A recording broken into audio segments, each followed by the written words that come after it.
7 kecanduan berbahaya yang paling sering kamu alami. Kalau kamu ngerasa hidup makin ribet, padahal udah berusaha, ya mungkin 7 kecanduan ini biang keroknya. 1. Kecanduan belanja emosional atau belanja impulsif. Nah, ruginya kecanduan belanja impulsif itu dompet bolong, barang numpuk. Diskon itu emang bikin lapar mata. Nah, ujung-ujungnya duit keluar, barangnya ya malah nganggur. Terus rumah makin penuh, hati makin sumpek. Alih-alih lega, setiap sudut rumah malah kayak gudang Shopee. Terus belanja buat pelampiasan, bukan kebutuhan. Nah, setiap kamu lelah, kamu malah check out. Lagi bete, kamu check out lagi. Padahal habis paket datang, emosinya malah nambah. Karena kamu jadi makin nyesel. Terus ngerusak prioritas keuangan. Duit yang tadinya buat bayar sekolah anak atau nabung keburu habis buat beli hal receh yang gak penting. Apa contoh dari kecanduan belanja impulsif ini? Misal lihat flash sale sendal lucu 29.000 murah harganya, langsung beli 3 warna. Tapi pas paketnya datang baru sadar masih punya sendal yang belum dipakai. Terus apa yang harus kamu lakukan? Coba deh setiap kamu pengen belanja, pengen check out, tunggu 24 jam dulu. Kalau masih kepikiran setelah itu baru pertimbangkan lagi. Yang kedua, kecanduan HP. Ruginya kalau kecanduan HP itu waktu habis tanpa sadar. Scrolling medsos 10 menit niatnya nih, tahu-tahu udah sejam. Padahal cucian masih nangkring di mesin cuci. Terus fokus ke layar bukan ke sekitar. Misal nih anak ngomong, "Ma, lihat aku dong, Ma." Tapi mata kamu masih nempel aja di HP.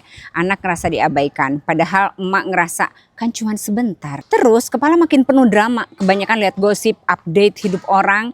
Ujung-ujungnya jadi bandingin diri dan makin sumpek. Terus energi mental terkuras, baca berita negatif terus. Makin gampang cemas, padahal kerjaan rumah aja udah cukup bikin pusing. Gimana dong biar nggak kecanduan HP? Biar nggak kebablasan scrolling medsos. Pastikan kamu hanya follow atau subscribe akun-akun yang pasti bermanfaat alias akun-akun yang mendidik. Nah, terus gimana dengan akun-akun yang menghibur? Boleh aja, tapi cukup sedikit aja. Kenapa akun-akun yang bermanfaat harus lebih banyak dari akun yang menghibur? Karena apa yang sering kamu lihat, itulah yang akan masuk ke otakmu, sehingga apapun yang kamu tonton dominan, itu yang akan masuk ke pikiran bawah sadarmu. Dan ingat, pikiran bawah sadarmu itu menguasai 80-90% kehidupanmu. So, kalau kamu isi feed dengan konten bermanfaat, kamu akan bertumbuh. Yang ketiga, kecanduan drama rumah tangga. Ruginya nih kalau kecanduan drama rumah tangga, energi habis buat ribut, bukan cari solusi. Capek hati, capek mulut, tapi intinya nggak kelar. Terus hubungan makin renggang, drama yang diulang-ulang itu karena bikin pasangan atau anak tuh malas ngomong. Akhirnya semua orang jadi pilih diam. Udah gitu, anak kena imbas. Anak-anak itu belajar cara menghadapi masalah dari orang tuanya. Ya kalau tiap hari kamu drama sama pasangan, mereka bisa kebawa pola yang sama. Kamu warisin pola yang sama. Terus ruginya, masalah asli malah ketutup karena sibuk ribut. Solusi nggak pernah dicari.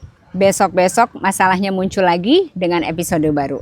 Contoh nyata nih dari kamu kecanduan rumah tangga. Suami naruh handuk basah sembarangan. Terus kamu ngomel panjang lebar sampai ngungkit kejadian 3 tahun yang lalu yang gak relate sebetulnya. Ya handuknya sih akhirnya kering ya. Tapi hati kamu malah basah kuyup sama drama. Tips jitunya gimana dong? Setiap kali mau bahas drama tanya dulu ke diri sendiri.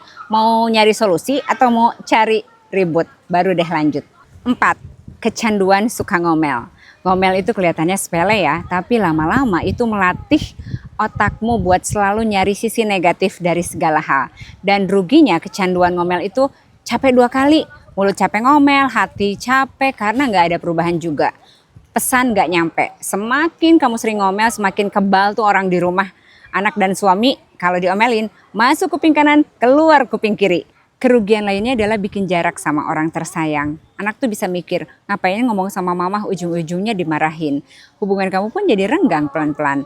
Contoh nyata soal kecanduan ngomel ini misalnya, udah 5 kali nih kamu ngomel soal piring kotor yang gak dicuci. Hasilnya piring tetap kotor kan? Tips jitu untuk kecanduan ini, kamu pakai gelang karet di pergelangan tangan selama seminggu. Setiap kali kamu ngomel, tarik dan lepaskan karet itu. Jepret dirimu sendiri pakai karet gelang itu, pedes kan rasanya ke kulit? Nah, begitulah yang mereka rasakan. Kuping anggota keluarga rumahmu juga pedes setiap kali kamu ngomel. Yang kelima, kecanduan bandingin diri sama orang lain.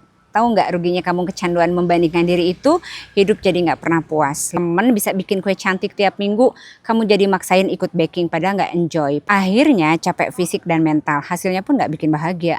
Terus ngabisin energi tuh buat hal yang salah, alih-alih fokus beresin hal kecil yang bikin hidupmu lebih ringan, kamu malah sibuk ngeliatin hidup orang lain. Contoh nyata dari kecanduan bandingin diri sama orang lain itu misalnya kamu bandingin rumah sama rumah tetangga dan dapurnya tuh kinclong, raknya seragam semua. Kamu jadi sebel lihat dapur sendiri, ujung-ujungnya kamu malah belanja rak baru, padahal masalah aslinya kamu cuma males beresin kulkas. Tips jitunya biar kamu gak bandingin diri sama orang lain, ingat kamu tidak sedang berlomba dengan siapapun. Bab kehidupanmu berbeda dengan bab kehidupan orang lain. Yang penting adalah kamu melakukan yang terbaik, apapun peranmu saat ini, entah itu sebagai seorang istri, ibu, atau anak. Dan salah satu cara praktik sederhananya adalah bersyukur dalam setiap rutinitas yang kamu lakukan. 6. Kecanduan menunda. Itu bikin kamu kerjaan numpuk kayak gunung. Nunda lipat baju sehari, besoknya jadi 2 keranjang. Seminggu kemudian bisa jadi kayak puncak Himalaya. Terus waktu kamu habis buat mikirin kerjaan, bukan ngerjain kerjaan. Energi mental terkuras karena terus mikir, nanti aja deh. Padahal kalau dikerjain 10 menit juga kelar. Ada lagi nih, tingkat stres makin tinggi, beban yang ditunda itu makin gede di kepala, akhirnya tidur kamu nggak nyenyak. Padahal kerjaannya belum jalan juga. Terus kamu kehilangan kesempatan, nunda mulai usaha kecil-kecilan, tiba-tiba ide itu udah diambil orang lain. Kamu cuma bisa bilang, duh aku kepikiran itu loh dulu.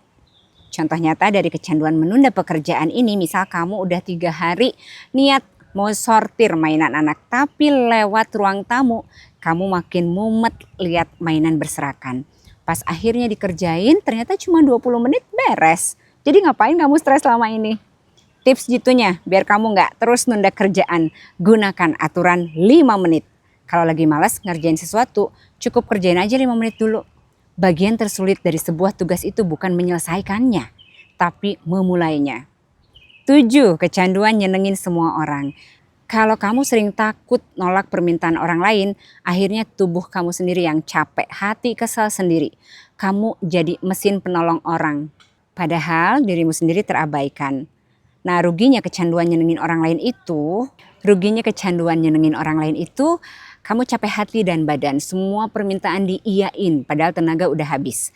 Ujung-ujungnya kamu yang tumbang. Terus waktu buat kamu sendiri hilang, saking sibuk mikirin orang lain, kamu gak sempet ngurus hal yang penting buatmu. Terus kamu bikin standar palsu, orang jadi terbiasa ngelihat kamu selalu siap bantu. Begitu kamu nolak sekali aja, langsung dianggap berubah. Rasa kesal kamu juga makin numpuk. Di depan orang kelihatan iya-iya aja, tapi di dalam hati meledak. Itu bikin stres sendiri. Contoh nyata dari kecanduan nyenengin orang, misal kamu disuruh bikin kue ulang tahun tetangga padahal lagi capek banget. Tapi kamu tetap bilang oke karena gak enak. Hasilnya ya kuenya sih jadi, tapi setelah itu kamu sakit seminggu. Rugi banget di kamu kan? Tips gitu biar kamu keluar dari jenis kecanduan ini, latihan bilang enggak dengan cara yang sopan. Ingat, nolak orang lain bukan berarti nolak hubungan. Mungkin awalnya terasa nggak enak banget, nggak apa-apa, paksain aja karena tujuannya bagus. Kamu bikin batasan dan malahan saat kamu bikin batasan, orang akan lebih menghargai kamu. Percaya deh.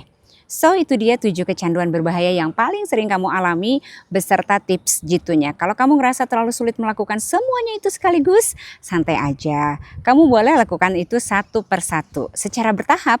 Yang penting kamu ikhtiar semaksimal mungkin untuk terus membenahi diri terus menerus untuk menjadi versi terbaik dari dirimu sendiri. Aku Rika Subana.